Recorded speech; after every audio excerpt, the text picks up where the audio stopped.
Hello, Faith Community. Welcome to Reading Through the New Testament in a Year. We find ourselves today in John chapter 11. And before I begin, I want to ask you a question. Have you ever been sick or have gone through a difficult time and wondered, why is this happening? You know, when Lazarus got sick, Jesus told his disciples exactly why Lazarus was sick. He says this in John 11:4, when Jesus heard that Lazarus was sick, he said, "This sickness will not end in death, but is for the glory of God, so the Son of God may be glorified through it." You know, I would remind you that all of the trials, all the troubles, all the tribulations that we go through have one purpose: the glory of God.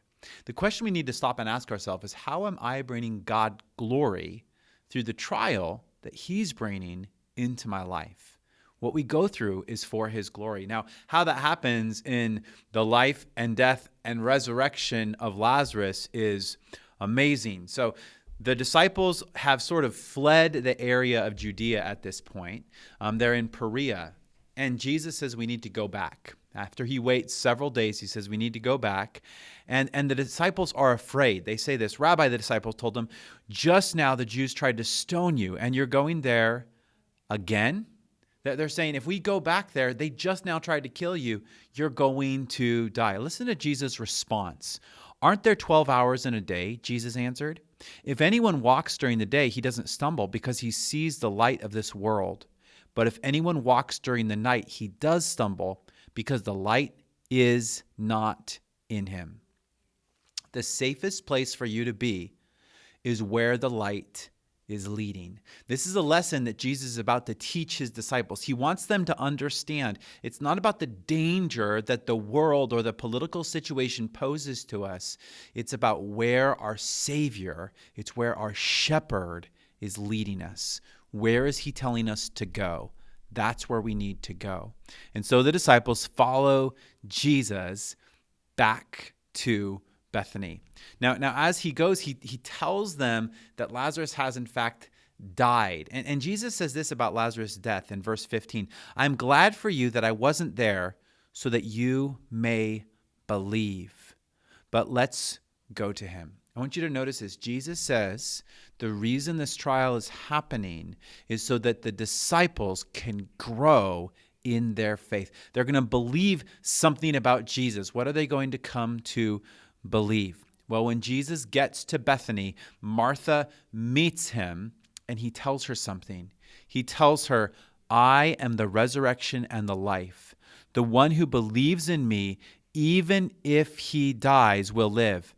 Everyone who lives and believes in me will never die. Do you believe this?" This is the fourth of the 7 I am statements in the Gospel of John. And what the disciples are about to believe is this fourth statement, that Jesus is the resurrection and the life, that death has no power over the Messiah. So Jesus is going through this process to teach Martha, Mary, the disciples, that he is the resurrection and the life. Now, after Martha comes, Mary comes, and Mary's weeping in front of Jesus. And I want you to notice in verse 33 how Jesus responds to Mary's tears. When Jesus saw her crying and the Jews who'd come with her crying, he was deeply moved in his spirit and troubled. Despite the fact that God allows us to go through trials, through suffering, through hardships, he hurts with us in those trials. And the reason he's able to do that is because he's a high priest who understands what it's like to feel the pain of human loss. Our Savior is a compassionate high priest. When Jesus gets to the tomb, what does he do? John 11:35, Jesus wept. Jesus is weeping here in front of the tomb, and the people look at him, and some of them say this in verse 37, "Couldn't he who opened the blind man's eyes also have kept this man from dying?"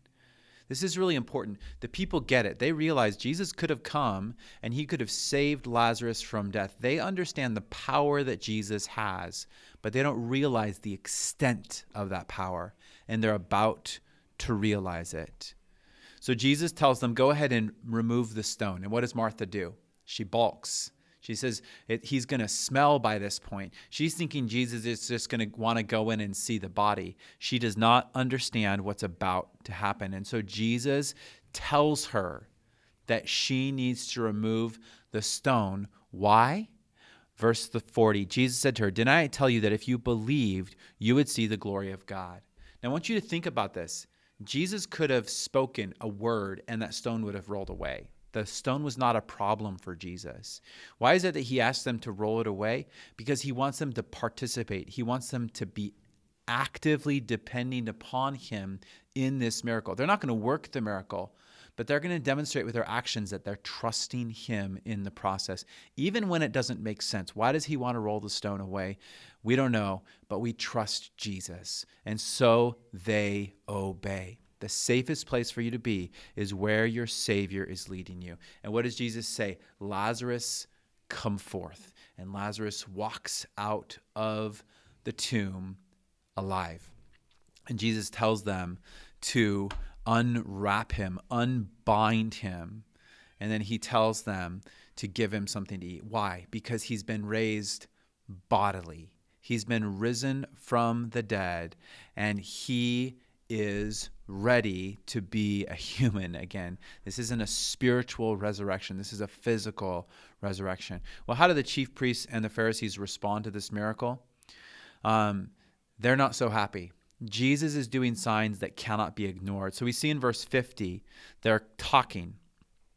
And it says, Caiaphas stands up and he says this, "You're not considering that it is to your advantage that one man should die for the people rather than the whole nation perish." He did not say this on his own, but being high priest that year, he prophesied that Jesus was going to die for the nation, and not for the nation only, but also to unite the scattered children of God. So from that day on, they plotted to kill him. So they see this miracle and they can't deny it. There's nothing else they can do. Their only option that they believe they're left with, if they're going to keep their power, is to kill Jesus. But here's what I want you to understand. Caiaphas, in what he says, it's more advantageous for one man to die. He's actually prophesying. And I want you to get this. He doesn't even realize it. He doesn't even understand it. Who's in control? Jesus is the one who is in control. Jesus is absolutely over everything. And this is what he said at the beginning of the passage. This is for the glory of God, so the Son of God may be glorified through it. Jesus is in control. In our trials, the safest place to be is where he's leading. Thank you so much for listening.